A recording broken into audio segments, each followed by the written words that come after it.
بسم اللہ الرحمن الرحیم۔ میں ہوں احمد ارسلان اور آپ دیکھ رہے ہیں نالج روم۔ دو عورتیں قاضی ابن ابی لیلہ کی عدالت میں پہنچ گئیں۔ یہ اپنے زمانے کے بہت معروف قاضی تھے۔ قاضی نے پوچھا، تم دونوں میں سے کس نے پہلے بات کرنی ہے؟ ان میں سے بڑی عمر والی خاتون نے دوسری سے کہا کہ تم اپنی بات قاضی صاحب کے آگے رکھو۔ وہ کہنے لگی، قاضی صاحب یہ میری پھپھی ہے جسے میں اپنی امی کہتی ہوں، کیونکہ میری والدہ کے انتقال کے بعد اس نے میری پرورش کی یہاں تک کہ میں جوان ہو گئی۔ قاضی نے پوچھا اس کے بعد؟ وہ کہنے لگی کہ پھر میرے چچا کے بیٹے نے منگنی کا پیغام بھیجا، انہوں نے ان سے میری شادی کر دی۔ میری شادی کو کئی سال گزر گئے، ازدواجی زندگی خوب گزر رہی تھی۔ ایک دن میری یہ پھپھی میرے گھر آئی اور میرے شوہر کو اپنی بیٹی سے دوسری شادی کرنے کی آفر کی، ساتھ یہ شرط بھی رکھی کہ پہلی بیوی یعنی میں کا معاملہ میری پھپھی کے ہاتھ میں سونپ دیں۔ میرے شوہر نے کنواری دوشیزہ سے شادی کے چکر میں شرط مان لی۔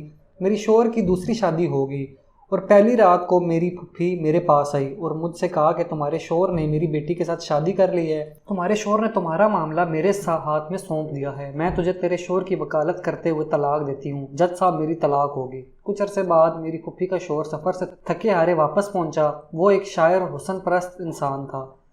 میں بن سنور کر اس کے آگے بیٹھ گئی اور ان سے کہا کہ آپ مجھ سے شادی کریں گے؟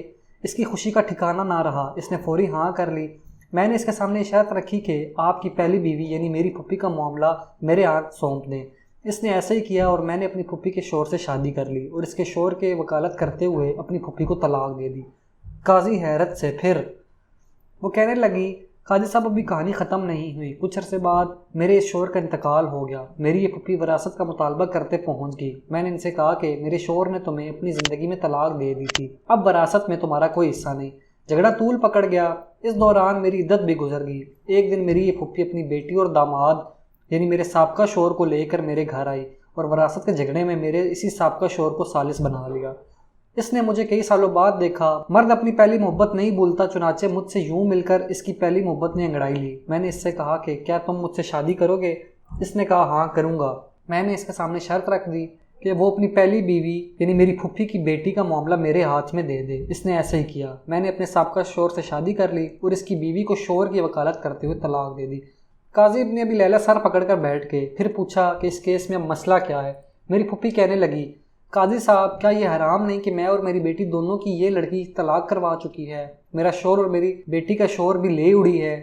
اسی پر بس نہیں کہ بلکہ ان دونوں کی وراثت کو بھی اپنے نام کر لیا ہے۔ قاضی ابن ابی لیلہ کہنے لگے کہ مجھے تو اس کیس میں حرام کہیں نہیں نظر آ رہا۔ طلاق بھی جائز، وکالت بھی جائز۔ طلاق کے بعد سابقہ بیوی کے شوہر کے پاس دوبارہ جا سکتی ہے بشرطے کہ درمیان میں کسی اور سے اس کی شادی ہو اور اس کے بعد طلاق ہو جائے یا شوہر فوت ہو جائے۔ تمہاری کہانی میں بھی ایسے ہی ہوا ہے۔ اس کے بعد قاضی نے خلیفہ منصور کو یہ واقعہ سنایا۔ خلیفہ ہنس ہنس کر لوٹ پوٹ ہو گیا اور کہا کہ جو کوئی اپنے بھائی کے لیے گڑھا کھودتا ہے وہ خود اسی میں گرتا ہے، اور یہ بڑھیا گڑھے کے بجائے جا کر سمندر میں گر گئی ہے۔ اگر آپ کو ہماری یہ ویڈیو پسند آئی تو اسے لائک کریں، اپنے دوستوں کے ساتھ شیئر کریں اور اپنی قیمتی رائے کو کمنٹ کے باکس میں لازمی لکھیں۔ شکریہ۔